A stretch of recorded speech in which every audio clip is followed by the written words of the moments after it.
జై నిజ గురుభ్యో నమ. శివరామ దీక్షిత చూర్ణిక యందు ఈరోజు మనం సామవేదం అధర్వణ వేదం.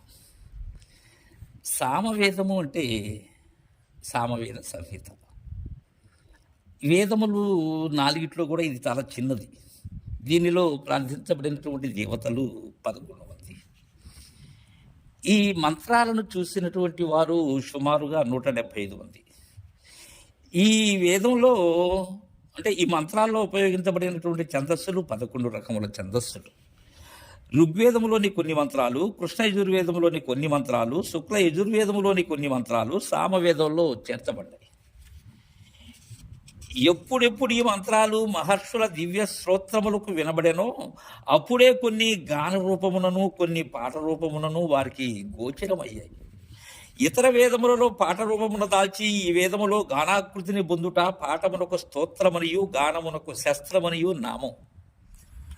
ఈ శస్త్రాన్ని అందరూ కలిసి పాడవలయునని, బిగ్గరగా పాడవలయునని విధి కలదు.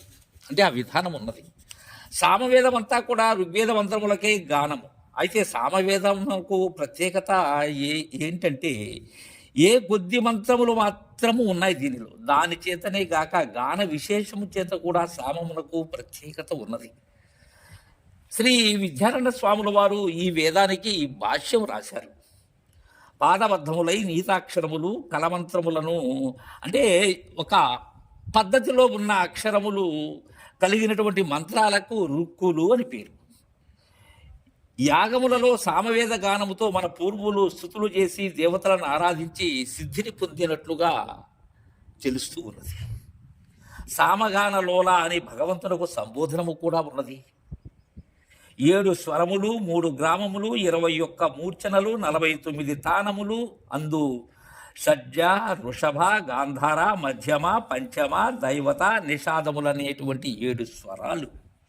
కావున సంగీతం అంతా కూడా సామవేదమున పుట్టినది అని నిస్సంశయముగా చెప్పవచ్చు. కనుకనే గాంధర్వ వేదముల సంగీత శాస్త్రమును ఉపవేదములలో పరిగణించారు. ఆయుర్వేద, ధనుర్వేద, గాంధర్వ వేద, అర్ధవేదం అనే 4 ఉపవేదాలు ఉన్నాయి. సామవేద ఋషులను నాదములను అవబద్ధము చేసి లోకసేవ, లోకేశ్వర సేవ చేశారు. ఈ వేదమంత్రములను యజ్ఞయాగాది కర్మలలో, వివాహాది శుభకార్యాల్లో ఈ గానము చేయుచుండటచే ఇవి కామ్యకర్మల ప్రేరకములని, నిష్కామ కర్మను కానీ ఉత్తమ జ్ఞానమును కానీ ప్రతిపాదించవని ఒక అపవాదం ఉన్నది. ఈ మంత్రద్రష్టలు సామాన్యమైనటువంటి వారు కారు. అవజ్ఞానస గోచరుడైన పరాత్పరుని ఐక్యానుసంధానము నుండి యోగ సమాధి నుండి లేచిన పిమ్మట తమ ఆనందానుభవములతోనూ ఆ అనుభవం ఏదైతే ఉన్నదో అది తోటి మానవులకు అనుగ్రహించినటువంటి దయామయులు. పురాతన కాలము నుండి ప్రజా ప్రశంసాపాత్రుడైన దేవుని వారు ఇంద్రుడు అని పిలిచారు. ఇంద్రుడనగా సర్వసం, ఇంకా శ్లాఘనీయుడు, సర్వబంధువు, ఇతరుని ప్రభువుగాను, మిత్రుడుగాను, తండ్రిగాను, పోషకుడుగాను, తల్లిగాను పోల్చుకున్నారు. అతిథిగా స్నేహితులతో పోల్చారు.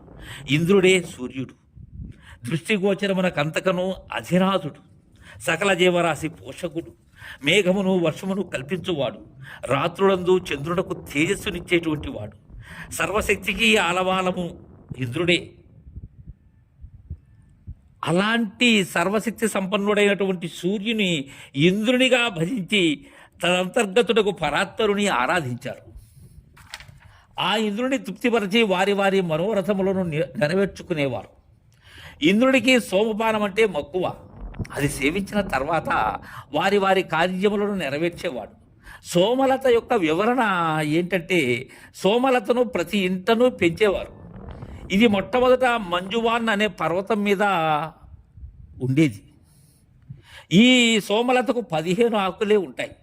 శుక్లపాడ్యము నుండి పౌర్ణమి వరకు రోజుకు 1 ఆకు చొప్పున 15 రోజులకు 15 ఆకులు పుట్టాయని ప్రతీతి. కృష్ణపాడ్యము నుండి అమావాస్య వరకు ఆకులు రోజులకు 1 వంతున రాలిపోతాయి. ఈ రసం మిక్కిలి పవిత్రమైనది. ఋషులు మాత్రమే సోమలత రసమును రాతి బండల మీద దంచి గొర్రె బొచ్చుతో నేసిన వస్త్రముతో వడబోసుకొని ఋషులను ఇంద్రుడు ఆదిగా గల వారందరూ కూడా సేవించేవారు. దీనిని పాలతో కానీ తేనెతో ధాన్యపు పిండితో కలిపి వాడేటువంటి వారు.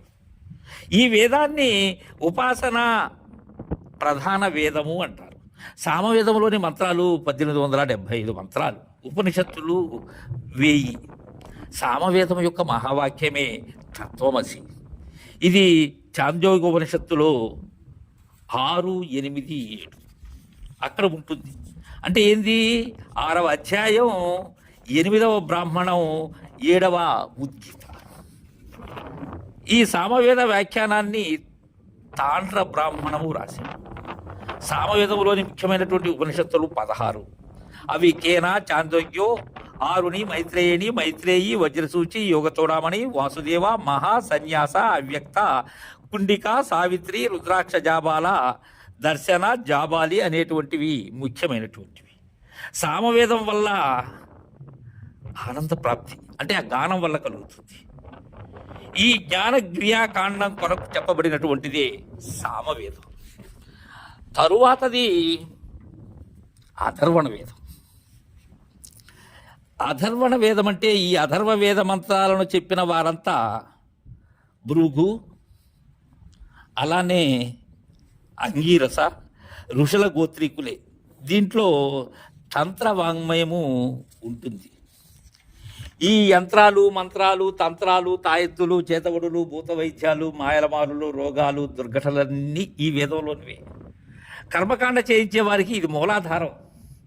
ఈ వేదములో గృహస్థాశ్రమ నియమాలు, అతిథి పూజ, పశుపాలన, వ్యవసాయం, సంతానోత్పత్తి, గర్భరక్ష, ప్రసవం, రోగ నివారణ, మందులు, వాటికి కావలసినటువంటి వైద్యాలన్నీ చెప్పబడి ఉన్నాయి. అది జలమయము. మహార్ణవ గర్భమున తపస్సు, కర్మ కలదు. కర్మ నుండి తపస్సు పుట్టినది. రెండును పురుషోత్తముని పూజించినవి. సాముదాయిక కర్మ సిద్ధాంతమునకు బీజము దీనిలోనే ఉన్నది. అటు నుండి విశ్వము వ్యక్తమైనది. తపస్సు అంత శక్తిగా నిలచినది. నరక బాధలు ఇటీవలి సూక్ష్మముగా తెలిపినవి. దీనిని జైమనీయ శతపథ బ్రాహ్మణములు కొద్ది కొద్దిగా నరక బాధలు వర్ణించినవి. నరకం అంటే అగాధం, అంధకార బంధురం, అంతులేని, లోతు తెలియని జల ప్రదేశమని వేదమందు చెప్పబడి ఉన్నది. ఎక్కడ ఆత్మ వసించునో అదే హృదయం, అదే మనస్సు. వేదముల సాక్ష్యము జ్ఞానమార్జించుటలో కాదనరానిది, స్వతంత్రమైనది అని తెలిపినది. ఆ బ్రాహ్మణములలోనే ప్రత్యక్ష పరోక్ష జ్ఞానములని భేదము గుర్తింపబడినది.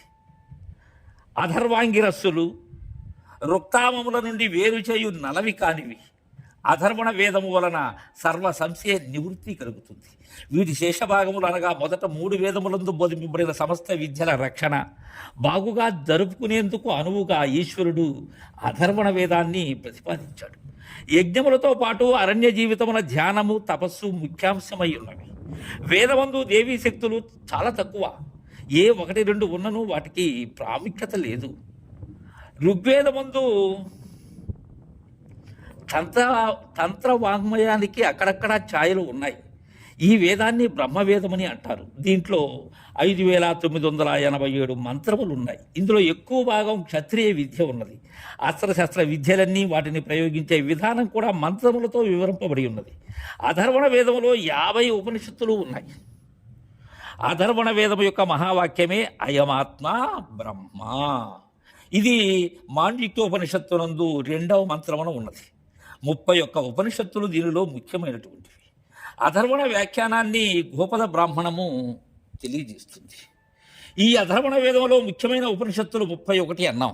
ఏమంటే ప్రశ్న, ముండక, మాండుక్య, అధర్వశిక, సీత, అధర్వశిర, బృహజ్జాబాల, నృసింహ తాపిని, రామరహస్య, నారద పరివాజ్రక, మహానారాయణ, రామతాపిని, శాండిల్య, పరమహంస పరివాజ్రక, అన్నపూర్ణ, సూర్య, పాతుపత బ్రహ్మ, పరబ్రహ్మ, త్రిపుర, తాపన, దేవి, భావన, భస్మజాబాల, గణపతి, శరభ, మహావాక్య, గోపాల తాపిను, కృష్ణ, హయగ్రీవ, దత్తాత్రేయ, గారుడము అనేటువంటి 31 ముఖ్యమైనటువంటివి.